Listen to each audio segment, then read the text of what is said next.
আজকের ভিডিওতে দুইটা কোশ্চেন করব আপনাদেরকে, আর এই দুটোটা কোশ্চেনের অ্যান্সার কিন্তু আমাকে কমেন্ট বক্সে অবশ্যই জানাবেন। আসসালামু আলাইকুম, welcome to my another video. আজকে আপনাদের সাথে শেয়ার করব দুইটা কথা। সেই দুইটা কথা হচ্ছে, আসলেই ননদ থাকলে বাসায় ভাই বউদের কষ্ট হয়ে যায়, তাই না? কথাটা ঠিক না বেঠিক এটা অবশ্যই কমেন্ট করে জানাবেন। আমার কাছে এই জিনিসটা কেন যেন বিপরীত মনে হয়, কারণ হচ্ছে ননদ কেন বুঝবে, বা ননদ তো আরও ভালো যে আমরা ও বাসা থেকে ও আসবে আমাদের বাসায় এসে আমরা সবাই মিলে এনজয় করব।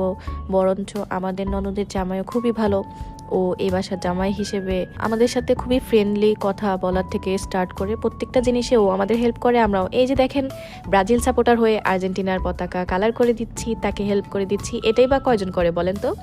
ও একটা কোশ্চেনের অ্যান্সার তো আপনাদেরকে অলরেডি দিতে বলেই দিয়েছি, যে আসলে কি ননদ থাকলে ভাই বউদের অনেক কষ্ট হয়ে যায়, এটা কমেন্টে জানাবেন। আর দ্বিতীয় কোশ্চেনটা হচ্ছে, এই যে সবাই দল নিয়ে মারামারি করে কাটাকাটি করে, এটা কি ঠিক? যে যে যার যার ব্যক্তিগতভাবে দলকে সাপোর্ট করতেই পারে। আচ্ছা, আমি এটা বুঝি না, আমি ব্রাজিল সাপোর্টার হয়ে আর্জেন্টিনার পতাকায় কালার করে দিচ্ছি, তো কি হয়েছে? আমি পারি, এর জন্যই তো আমি হেল্প করছি। এখানে কিন্তু আহামরি এমন না যে ওমা আমি অনেক বড় লস করে ফেলছি ব্রাজিলের, এমন কিছুই না।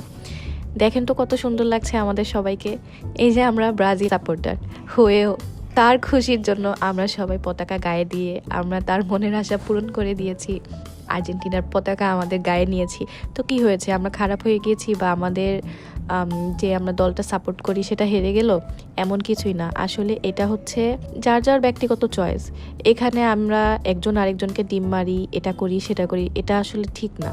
যে যে যার যার চয়েস মতো করে, আর হার জিত তো লেগেই থাকে। এখন আমি আপনি যদি একটা গেম খেলি, সেখানে আপনার সবসময় জিততে হবে তা কিন্তু না, বা আমার জিততে হবে তা কিন্তু না। একবার আপনিও জিততে পারেন, একবার আমিও জিততে পারি। তো এইখানে এত ঝগড়াঝাটি আমি এমনও দেখেছি আমার ঘরে বসেই সিরিয়াস ঝগড়া লেগে গেছে আমাদের ফ্যামিলির ভিতরেই, ব্রাজিল সাপোর্টার আর আর্জেন্টিনা সাপোর্টারদের মধ্যে।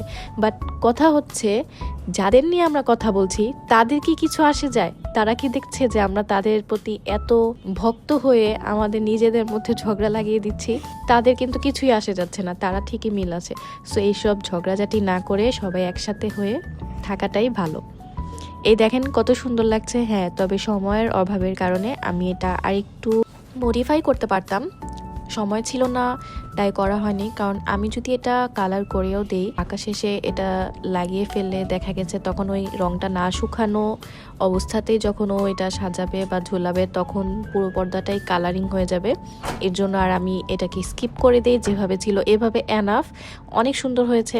আমি আর্টিস্ট না, তারপরেও আমি যতটুকু পেরেছি বা আমার আইডিয়া আছে আমি ততটুকু করার ট্রাই করেছি। কেমন হয়েছে অবশ্যই জানাবেন। আচ্ছা, আরেকটা কথা জানাই, এইবারই সবাই কিন্তু ব্রাজিল ফ্যান বা ব্রাজিল সাপোর্টার হয়েও এ বাসায় দেখেন সে জামাই হিসেবে তার আবদারটাই কিন্তু আমরা রেখেছি। পুরোটা ছাদকে বা বাড়িকে সে আর্জেন্টিনার পতাকা দিয়ে লাগিয়ে ভরে দিয়েছে। তবে সুন্দর লাগছে দেখতে। আর্জেন্টিনাও যে খারাপ তা কিন্তু না, এটা অ্যাকচুয়ালি যার যার ব্যক্তিগত চয়েস বলবো আমি, যেটা আমার নিজে আমি কখনোই কন্ট্রোল করতে চাবো না, এটা যার যার ইচ্ছা। তবে হ্যাঁ, পতাকাগুলো লাগানোর পর আমাদের ছাদটা অনেক সুন্দর লাগছে দেখতে। আমরা আমাদের শ্বশুরকেও ভিডিও কলে দেখিয়েছি, সেও দেখেছে। আর এই তো এখানে আনাস তো সেই সকাল থেকেই ছিল ছাদে, 5টা পর্যন্ত না খেয়ে দিয়ে এখানেই ছিল না? হ্যাঁ, তারপর বলো কি বলবে? আমি ওই জায়গায় আমাকে ভালো মা বাবার সাথে অনেক পতাকা লাগিয়ে দিয়েছিলাম, আমাদের ভালো লাগতেছিল। টাটা, বাই বাই, আসসালামু আলাইকুম। দেখতে দেখতে ভিডিও শেষ পর্যায়ে এসে পড়ি, আর আমিও আজকে অনেক বেশি বলে ফেলেছি। তো আমার কোশ্চেনের অ্যান্সারগুলো দুটো দিতে কিন্তু আপনারা ভুলবেন না, অবশ্যই কমেন্ট বক্সে জানাবেন। তো আমাদের ছাদটা দেখেন আর বলে যাবেন কেমন হয়েছে।